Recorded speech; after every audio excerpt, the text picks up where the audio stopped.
My mom sent me a gift list for their 40th anniversary, a list of things she and Dad wanted us to buy for them. When I opened the text, I almost laughed out loud.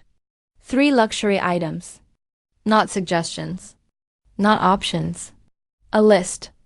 Plain and bold. Mom followed it with a voice note stating, "We want all 3. Not if it's affordable. Not whichever one works. Nope, all 3. I stared at the message for a long second, then shrugged. It wasn't worth arguing. If giving them those gifts meant they'd be happy on their 40th anniversary, then fine. I'd cover the whole amount myself, rather than deal with the inevitable drama that would follow if I didn't. I went downstairs to discuss it with Ethan. He was standing by the kitchen window, scrolling through something on his phone. My parents want 3 gifts, I told him casually. He didn't even look up. I'll pay for everything, he said flatly. Straightforward, no hesitation. That was Ethan, practical and unbothered by things that would normally stress other people. Still, telling him this meant the next step would be dealing with my siblings. I grabbed my phone and texted them in the family group chat. Me. Hey, Mom and Dad want 3 gifts for the anniversary. Total is high, so I'm covering the full amount myself. Nobody needs to pay anything. A few minutes later, my middle sister Lila responded, Leela, okay, but send the breakdown anyway. Before I could reply, my youngest sister Daisy chimed in. Daisy, let's not complicate it. If she wants to pay, let her pay. Leela didn't like that. Lila, wow, so we're children now. I want to see the prices. Why hide it? Daisy, because you always start fights about money every single time. I sighed. I knew where this would go. But I didn't want the argument. I didn't want the tension. I just wanted to get the gifts and move on. Enough, I typed. You don't need to pay. I'm doing it. End of discussion. I put the phone down and went to the fridge for water because the conversation was already irritating me. While I stood there, the phone buzzed again. It was a voice note from Lila that was nearly a minute long. I braced myself and pressed play. Her voice came out sharp, loud, tight with irritation. You always do this. You act like you're above us. Just because you have a job doesn't mean you get to run everything. Why is it so hard to show us the breakdown? Why hide the prices? Every family divides equally. Only you cause problems. I froze. It wasn't just the words. It was the way she said them, like she'd been waiting for an opportunity to attack me. When I didn't respond right away, she sent another. You think you're better than us because you're earning? If you want to pay, fine. But don't act like we're freeloaders. It's pathetic. I hadn't said anything remotely close to that. Not even a hint of it. I was trying to avoid drama, and somehow it turned into an accusation session. I walked back to Ethan and handed him the phone. Listen, I said tiredly. He put the phone on speaker and listened to both voice notes silently. When they ended, he exhaled slowly, almost a laugh but humorless. Wow, he murmured. Why is she talking like that? You didn't say anything wrong. I know, I muttered. This is exactly why I didn't want to ask for contributions. He shook his head. It's jealousy. Or insecurity. Or both. I didn't say anything. Suddenly his eyebrows lowered thoughtfully. Wait, weren't we supposed to go to that assignment ceremony tomorrow? Yeah, I said. Who's going? He asked. My parents, I replied. And probably Leela. She always shows up for anything that involves my parents. Perfect, he said. Consider this dealt with. Before I could ask what he meant, he was already walking away, phone in hand, typing something. I followed him, confused. Dealt with how? He didn't answer at first. His jaw tightened, his posture straightened, and his entire expression changed. Calm. Controlled, but colder. He typed for several seconds and then hit send. Be ready. Tomorrow we're coming early. A simple message, but it wasn't for me. It was for them. The next morning we got ready and left early. Ethan was quiet the whole ride, focused, steady, not angry, but resolute. I could feel something in the air, like he had a plan and nothing could shake him from it. We arrived at the venue before anyone else. My parents were already seated in the front row, saving space. Leela was next to them, overly cheerful as if nothing had happened over text. The moment she saw me, she waved enthusiastically. "Oh my gosh, you came early," she chirped. But when her eyes flicked to Ethan, her smile froze, just a fraction but enough for me to catch it. Ethan didn't smile back. He greeted my parents warmly, then turned to Lila with a polite, unreadable expression. "I heard your messages," he said evenly. Her face went pale. "I think it's better we clear misunderstandings directly," he continued. "Families should avoid resentment. Don't you agree?" Layla swallowed, her cheerful facade melting fast. I didn't mean it like that," she said quickly. Ethan nodded slowly, still composed. "Then we won't repeat it, yes?" She nodded immediately. My parents glanced at each other, confused but sensing the tension. Ethan stepped back, positioning himself beside me protectively, his hand resting lightly on the small of my back. Not possessive, just quietly reassuring. The ceremony began, and everything became calm again on the surface. But that entire interaction replayed in my mind long after. Later, when the event ended and everyone was walking out, my mom whispered to me, "Is everything okay between you two?" "Everything's fine," I assured her. And really, it was because I realized something important. Ethan didn't fight, didn't yell, didn't show aggression. He simply set a boundary with perfect clarity. Boundary that said, "Treat her with respect, or you deal with me." And for the first time in years, Leela didn't speak to me with hostility. Not a single passive-aggressive remark. Not one accusation. When we got home later, Ethan sat down on the couch, kicked off his shoes, and finally relaxed. I looked at him and said softly, "You didn't have to say anything to her." He met my eyes. "Yes," he replied gently, "I did." Then he added, "When Emma succeeds, we all benefit." That word selfish cut deeper than I expected. It was the word they'd always used to keep me in line, to make me small. That night, I sat in the break room at the hospital long after my shift ended. The buzz of fluorescent lights filling the silence.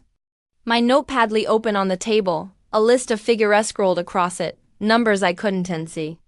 That's when Jennifer, our charge nurse, dropped into the seat across from. She didn't bother with sympathy. She never did. "You're bleeding yourself dry for people who don't even see you," she said quietly. "That's not family, that's exploitation." I handed her the notepad. "I've been sending them money for years for the house, the bills, even Emma's tuition." She did the math faster than I could. 47,000, she said finally, her voice flat.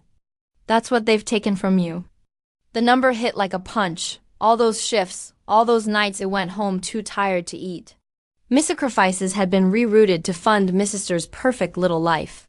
I remember staring at that total for a long time. It didn't make me cry.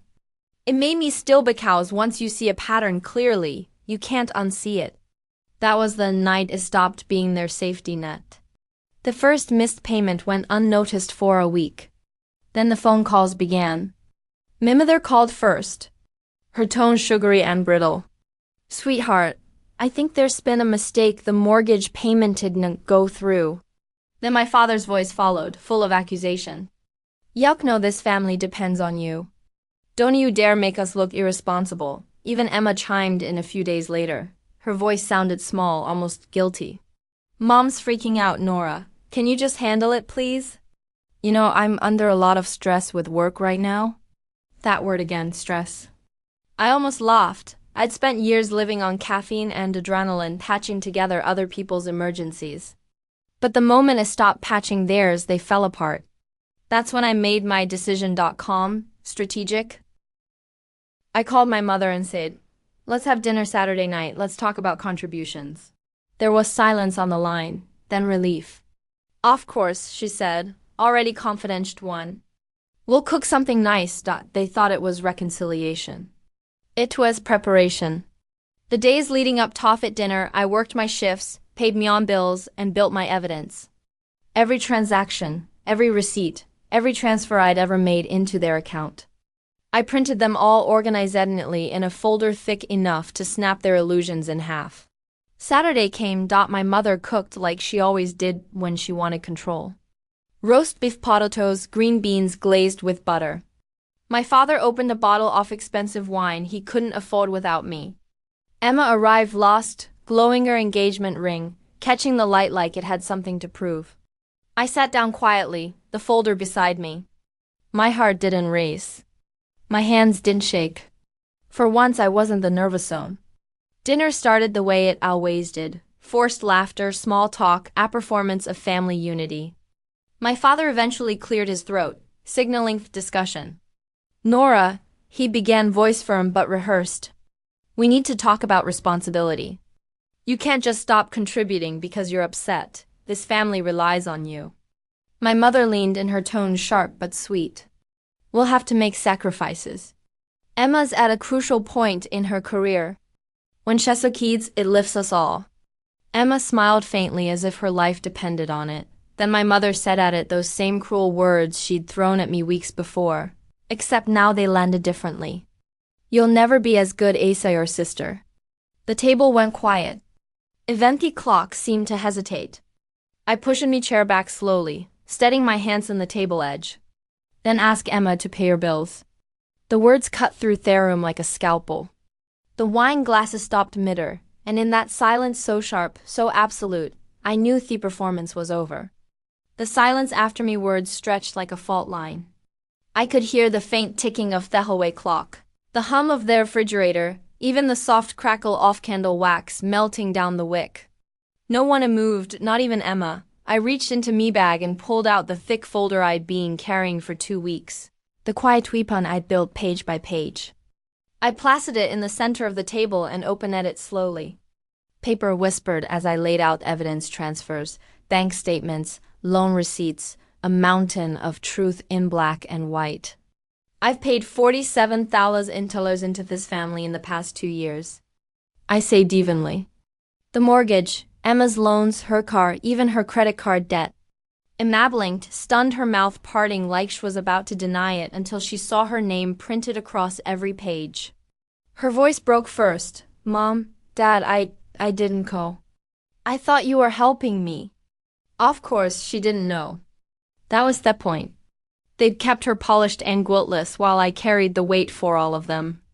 My father snatched a sheet eyes, darting over the numbers. His face turned red. You're overreacting. Nora, this is family money. Families shared. No, I said quietly, pushing another page toward him. Families communicate. Families ask. You didn't? You used me. My mother's jaw tightened. We only did what was necessary. Emma needed support, and I didn't. I cut in my voice, shaking no, but not from fear. I've been killing myself with night shifts sending you money every month, and you spent it like I was your personal bank. Her lips pressed into a thin, trembling line. You're being dramatic. I laughed softly. The kind of laugh that comes when something finally breaks inside you. No, Mom, I'm being accurate. The silence grew thick. Emma stared down at the documents like they were ashes of a fairy tale. She'd believed all her life. My father slammed his palm against the table. We're your parents. We did everything for you girls. You should be grateful. That word again. Grateful for being robbed, for being erased. For being the one who worked herself half to death while they toasted Emma's success. I looked at him and said, you wanted a successful daughter. You just refused to see that you already had one. My mother's eyes darted to Emma, searching for someone to back her up, but Em's tears were real now. I didn't know it was your money, she whispered. I thought you were proud of me. I was, I said quietly. Until I realized everything you stood on was built with my sacrifice. The weight of it hung there. Every word, every receipt, every hidden truth finally dragged into the light. My father's shoulders sagged. My mother's fingers twitched at the edge of the table, desperate for control that wasn't coming back. You told me I'd never be good enough, I said, voice low but steady, that I wasn't even fit to shine her shoes. But the truth is, it was my money that kept your lights on, my hands that paid for her education, my effort that built this illusion of success you love so much. No one replied. There was nothing left to defend. I gathered papers back into the folder, each page lighting into place with the crisp finality of a verdict. Then I looked at all 3 of them. My mother pale and furious. My father hollow and Emma small and broken under the weight of truth. The mortgage stops now, I said. Emma can pay her own bills, and so can you. When I stood, my chair scraped to the floor, echoing like a full stop on a sentence that had taken years to finish. As I walked toward the door, I heard my mother's sharp inhale. My father mutter something under his breath and Emma whisper, "Please, Nora, wait." But I didn't. Not this time. When the door closed behind me, it felt like the world exhaled with me. For once, the silence wasn't heavy. It was clean. I didn't go back. Not for Sunday dinners, not for birthdays. Not even when Emma's name lit up my phone 3 days later with a shaky voicemail. "Please, Nora, can we talk?" I didn't delete it.